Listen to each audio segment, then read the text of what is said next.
Nambal. Ecclesia. What is ecclesia? It is a governmental, legislative, and judicial body that made decisions and judgment that determine how society function. When Yeshua has said he would build this kind of people, he was speaking of building a house with a mountain on it. Amo nang nahambalya. No? Amo nang nahambalya. No? Hindi ba lang tao niyo, kay daw buang ni sa libot-libot?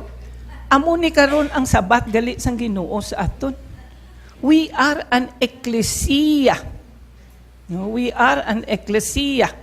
This means that as the ecclesia of God, we have been given the right to stand in the courts of heaven, which are found inside the mountain of the Lord's house. We don't need to go up. It is found in the mountain of the Lord's house. From there, we are to exercise our authority as the ecclesia that will allow what is in the books of heaven to come to earth.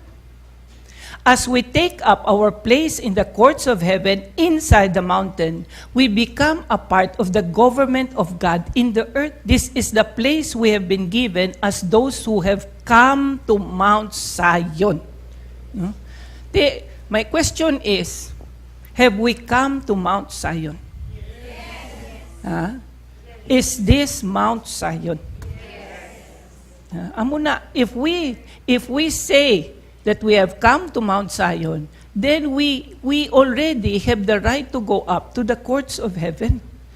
Many people will go and say, "Come, let us go up to the mountain of Adonai, to the house of the God of Jacob. He will teach us about His ways, and we will walk in His paths. For out of Zion will go forth Torah." When I was reading this, everything fell into place. That is why we need the Torah. For out of Zion will go forth Torah, the word of Adonai from Jerusalem. Okay, we have read already Hebrews 12, but that's also very important. Okay, we have come to Mount Zion. It is saying we have arrived at the governmental and judicial authority of the Lord and have become the house with a mountain on it. When we come to Mount Zion, we are commissioned and authorized to operate in the court system of heaven. From this position, we can begin to read what is written in the books of heaven and legally administer them into the earth. The word, through our function of faith, will become flesh in the earth. Prophesying, decrees, speaking forth. Amuna ang obrata, hindi bala? That is why the Lord taught us to be prophetic people. So karon, dapat we will begin to read what is written in the books of heaven and legally administer them into the earth. Why did the Lord allow Nicaea to build up a house of prayer in Canlaon? Because it is a high place. It's a high place. Dito sa babaw, when you worship, no, kay gintagahaan ka na commission and authorized to operate in the court system of heaven, you can now read what is written in the books of heaven. You can administer now, meaning when you go up there, you can now prophesy, you can now decree what you want to happen for Negros Island. Amuna. No, amuna. Isaiah chapter 2 verse 4 says, "He will judge between the nations and arbitrate for many peoples. From the mountain of the Lord's house, Yeshua will judge nations." We as the ecclesia will take our rightful place, and through governing with Yeshua, we can set kingdom rule in order over all nations. Look at Matthew 28. Yeshua came and talked with them, and He said, "All authority in heaven and on earth has been given to me. Therefore, go and make people from all nations into Talmidim, immersing them into the reality of the Father, the Son, and the Ruach HaKodesh, and teaching them to obey everything that I have commanded you. And remember, I will be with you always, yes, even until the end of the age."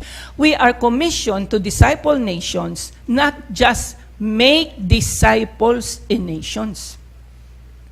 but to disciple nations until they reflect a kingdom culture.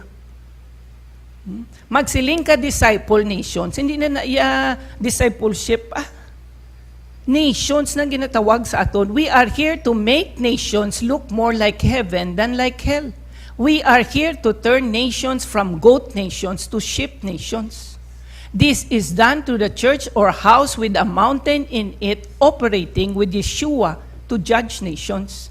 The word judge always speaks of judicial activity.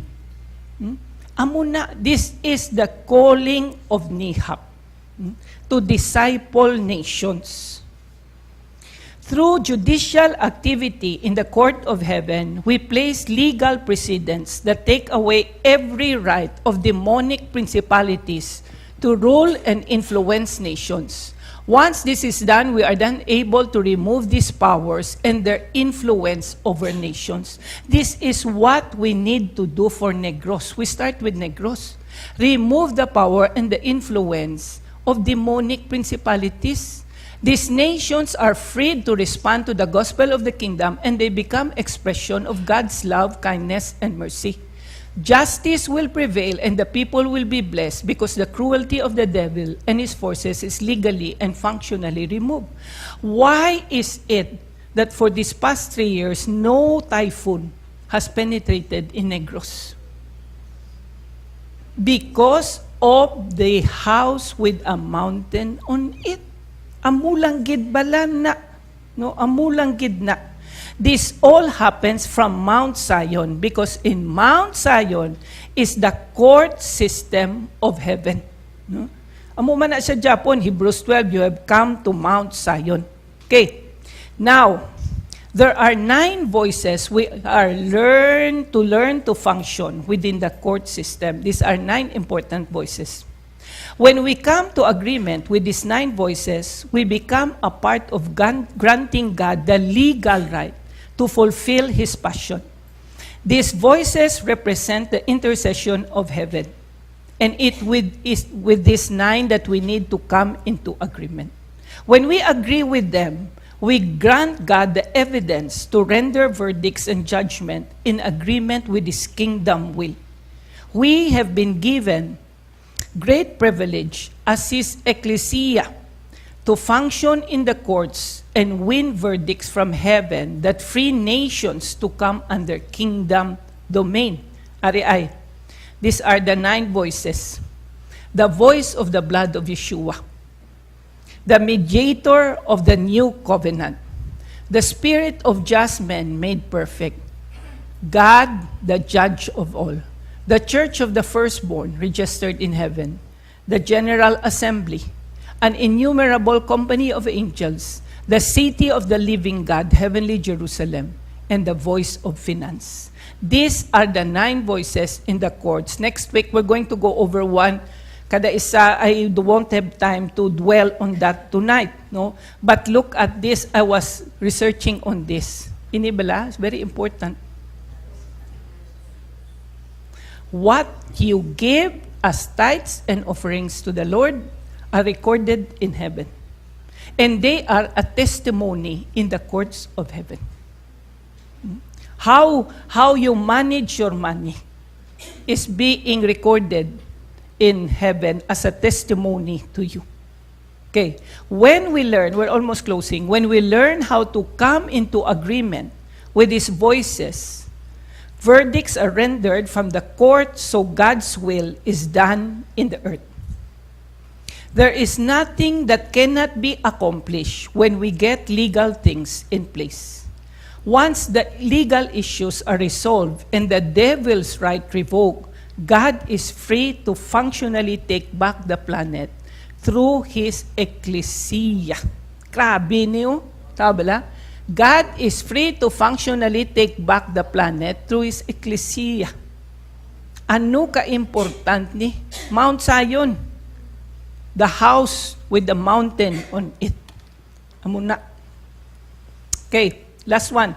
When we as the ecclesia have come to Mount Zion and we are ready to agree with the voices of heaven, the result will be unprecedented breakthrough and victory. We are now experiencing some of this. You might not be aware that some of the intercessors' prayers have already been answered by the Lord. And we need to pray more. We need to pray more. No? The mayor of Bacolod has been granted a 60 days TRO. So we need to pray more. No? We need to decree. So let us learn to present our petition and our cases before the Lord. We have to step into this dimension and see the passion of the Lord fulfilled towards us. The entire purpose of this series of teaching on the courts of heaven is to empower all of us to move with boldness and confidence before the Lord. Hindi na ni pwede as same as usual. Hindi na ni pwede amulang Japon. This is a very, very controversial, this is a very difficult lesson. And the blessing of the Lord by giving it to us here in Nihab. No? This is the answer to intercession because this is real intercession. And we have to learn these next few Tuesdays so that we will practice going up into the courts of heaven. Amen?